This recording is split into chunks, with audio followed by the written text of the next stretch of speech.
The Democrats who spent the last few months in the White House focusing on what to call it instead of how to fix it are the same Democrats who spent last year sending potential migrants dangerous mixed signals from the campaign trail. Quote, "You want to flee? You should come." That was future President Biden.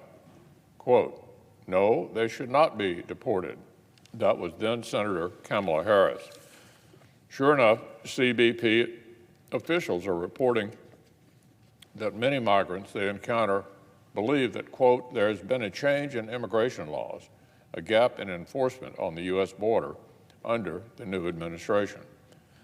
But if you ask now Vice President Harris, the administration's point person on the border, there's apparently blame to be found everywhere but her own party's rhetoric on immigration. And there's value in going just about anywhere but the border itself. This week, the Vice President's investigation of the root causes of migration brought her to Guatemala and Mexico.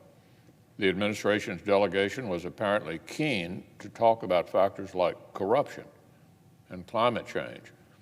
But the president of Guatemala had a different agenda. As he put it, quote, "We asked the United States government to send more of a clear message." Sound familiar?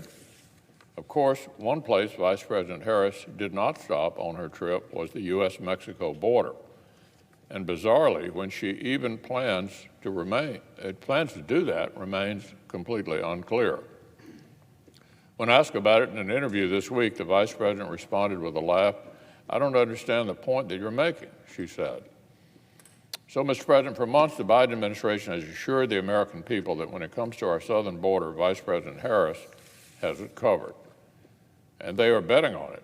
The White House budget request proposes no increase in funding for DHS, whose agents are working overtime to contend with the crisis on the ground.